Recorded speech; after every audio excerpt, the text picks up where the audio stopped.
Attrape. Florence, c'est le bébé qui a 42 ans, une petite fille, elle va rester de toute façon tout au long de sa vie. Le cordon ombilical, il est toujours intact et je crois qu'il ne se coupera jamais. Florence, 42 ans, est atteinte du syndrome de Cohen, une maladie génétique rare qui touche environ 500 personnes dans le monde. Elle a l'âge mental d'une petite fille de 5 ans. Marie-France, sa maman, lui consacre toute sa vie.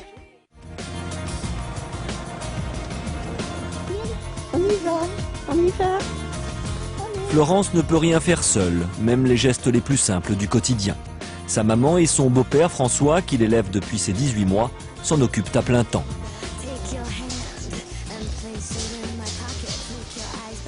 Attends, on va aller chercher.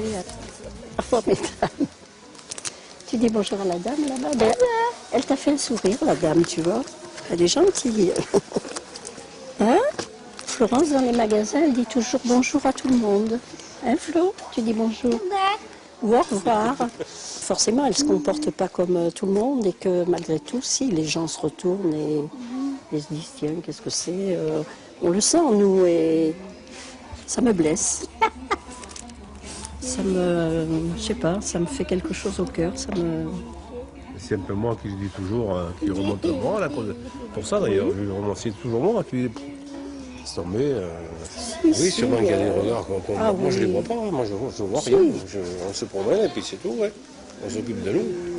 Oui, parce que tu le vois. Bonjour madame, ça va? Ça me touche moi quand même pas mal encore. Moins peut-être que quand elle était petite, parce que c'est vrai que petite, j'ai eu du mal quand même, beaucoup. Voilà pour vous. Merci. Dis au revoir, madame. Au revoir. Au revoir, madame. À bientôt. Elle va faire un bisou, Un elle. bisou, d'accord. Au revoir. À bientôt. À bientôt.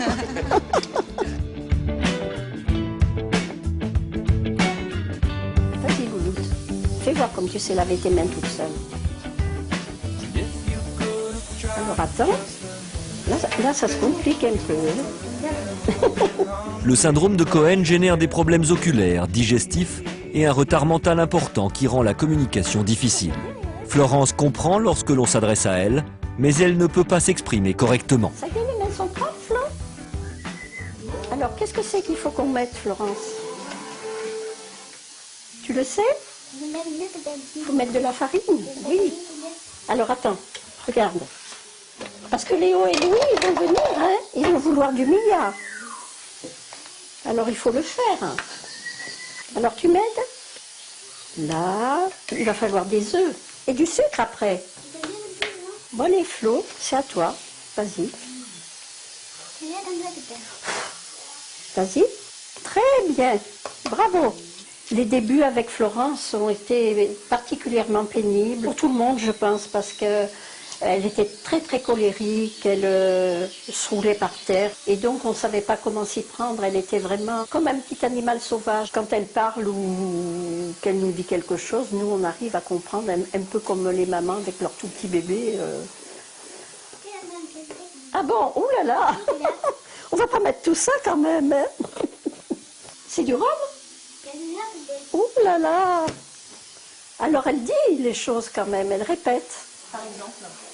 Elle a dit c'est du rhum. Peut-être qu'elle ne fait pas trop d'efforts du fait d'ailleurs qu'on comprend à mi-mot ce qu'elle veut. Qu'est-ce que c'est que tu veux? Ah oui, tu veux. Ah mais il faut l'allumer. Ah voilà. Encore du café. Du café? Eh bien on va faire du café alors.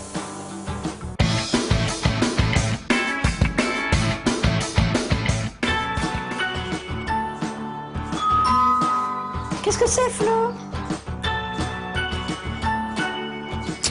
Les visites des enfants et petits-enfants de Marie-France et François sont fréquentes. Aujourd'hui, Antonia, la petite sœur de Florence, âgée de 39 ans, vient déjeuner avec ses enfants. Les deux sœurs ont 3 ans de différence et ont toujours été très proches. C'était bien dit. On va voir.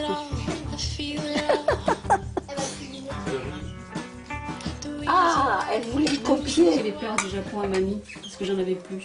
Et tu vois, elle m'a piqué mes perles. Ah ben voilà. J'ai piqué mes perles. Ah, j'ai bien compris. Maman, elle va couper un petit peu ça, hein. Pour Florence, on est obligé de couper tout petit. Comme elle n'a pas les dents comme il faut pour mastiquer, elle a des problèmes digestifs. Elle avale tout rond. Il y a des périodes qui m'ont marquée étant petite, et je me souviens de scènes où ça pouvait ressembler à un caprice, mais où ça n'en était pas un, parce qu'elle se roulait par terre dans les magasins et qu'effectivement elle était extrêmement violente et que maman n'arrivait pas à la canaliser. Et je crois que très vite j'ai compris qu'il fallait que je fasse pas trop de bruit malgré tout, que je sois pas trop exigeante. Effectivement, j'ai tenté d'être la petite fille, non pas parfaite, mais en tout cas qui apporte des satisfactions à ses parents. Je crois que véritablement, je voulais pas être un poids supplémentaire pour ma maman et pour mes parents. J'ai toujours craint finalement d'être un peu tournée trop vers Florence quand même par rapport aux autres enfants. Mais quelque part, je pense pas que je l'ai fait vraiment. C'est vrai qu'Antonia me donnait moins de difficultés parce qu'elle était quand même assez vive et donc m'a pas posé trop de problèmes parce qu'elle était justement très autonome, même toute petite. Ça aide. Oh,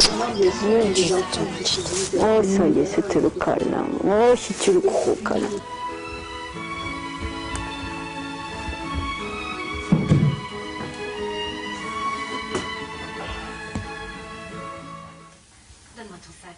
C'est l'heure de la série préférée de Marie-France. Elle tente de s'accorder quelques instants de répit, mais Florence ne l'entend pas comme ça. Ça y est. Et voilà, une couche en plus.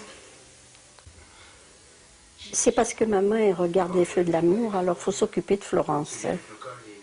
Faut sécher, faut sécher. Allez, secoue. Fais voir comment tu secoues, sèche là. Ouh là là, Sèche, vite. souffle dessus. Ouh là là, faut faire sécher les ongles. Qu'est-ce que c'est, ma chérie? Ah, tu veux un autre café? Ah ben alors, on va y aller. Il faut y aller. On y va. Florence a toujours besoin de quelque chose. C'est le vernis, c'est le café, c'est viens maman, enfin bon, toujours quelque chose d'autre à faire quand même. Donc c'est rare que je le regarde d'un bout à l'autre, mais au moins je l'entends. Alors je fais un petit peu... j'arrive à suivre quand même, disons. C'est le principal. Hein Flo? Allez, viens. Tu vas boire ton café? Florence, elle profite des moments où elle voit que je suis tranquille pour venir forcément me demander de faire ci, de faire là. Parce qu'elle ne supporte pas en fait que je reste sans m'occuper d'elle. Hop là! Hop là! Allez, pousse! Tu t'installes derrière le loot. Vas-y. Allez, viens là. Allez, on vient voir Marie et Simon. Fais un bisou à Marie. Malgré le temps qu'elle passe avec sa fille, Marie-France trouve toujours un moment pour soutenir les autres mamans confrontées au handicap. Elle rend souvent visite à son mari, dont le fils Simon est atteint d'une maladie inconnue. Fais un bisou à Simon. Fais un bisou à Simon. Bonjour Simon. Alors Flo, va appuyer. C'est ton travail, tu connais la machine. Donc tu peux appuyer, c'est celui-là, Flo, regarde. Allez. Après on va faire un thé à maman. Vas-y. C'est bon. Oh là là. Ce qui nous rapproche le plus, Marie? Eh bien c'est nos enfants, la différence de nos enfants. Voilà. Mais tout simplement. On se comprend forcément mieux. Oui, mais On des vit fois, des choses. on n'a même pas besoin de parler, on a juste le regard. Oui, Quelque part c'est un miroir un peu.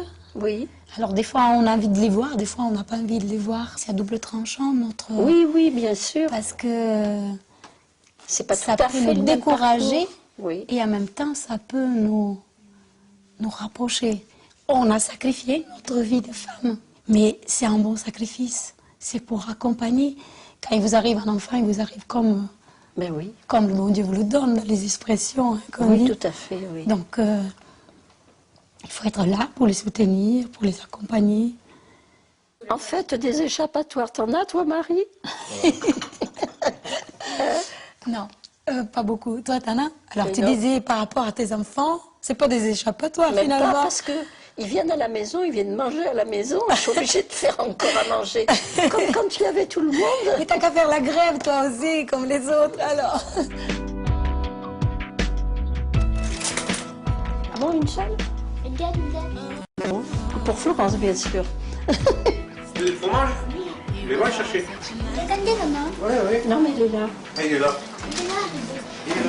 Florence a toujours occupé une place à part parmi ses 5 frères et sœurs. Elle est aujourd'hui la seule à ne pas avoir quitté le cocon familial. Au fil des années, l'énergie manque parfois à ses parents qui sont aussi de jeunes retraités de 64 et 65 ans. Les frères et sœurs ont beaucoup aidé et étaient très proches d'elle et souvent faisaient les choses que maintenant je suis obligée de faire toute seule, évidemment.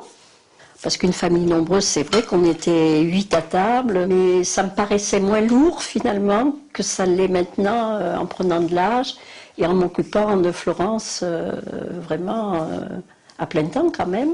Elle lui cède tout.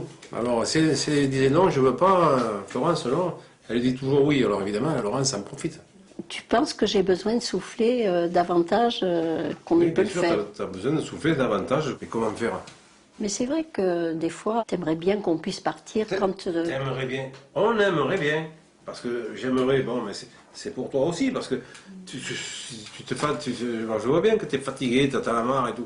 C'est peu ça, mais on s'habitue, hein, on s'habitue en fait. Voilà. Voilà ma puce.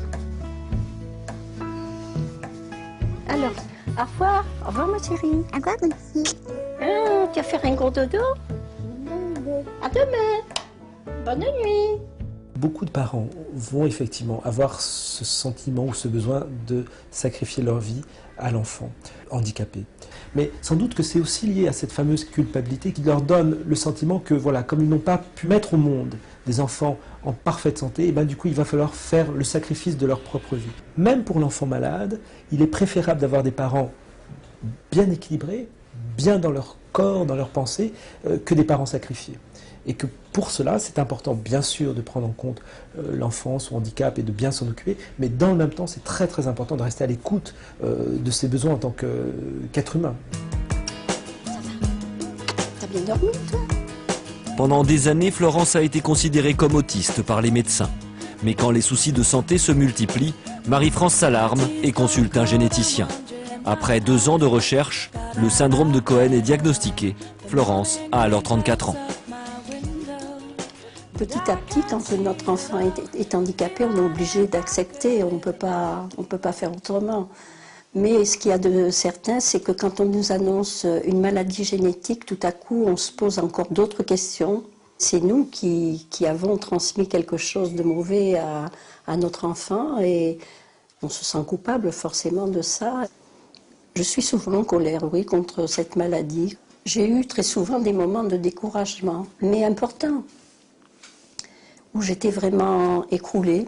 Oui, je baissais les bras. Je crois que c'est souvent les enfants à côté qui disaient « Mais maman, tu t'es pas comme ça, tu sais bien, tu vas te battre, tu vas pas te laisser faire. » Florence a une espérance de vie restreinte. Elle a une santé fragile. Aujourd'hui, Marie-France vit au jour le jour et préfère ne pas penser à l'avenir. Je pense forcément au moment où on sera séparés, donc j'essaie quand même d'y penser le moins possible, tout en me disant qu'il faudrait que je prépare l'avenir si toutefois elle restait après moi malgré tout. Même si on doit en souffrir terriblement, quelque part, si elle part avant, je sais que je ne la laisserai pas derrière.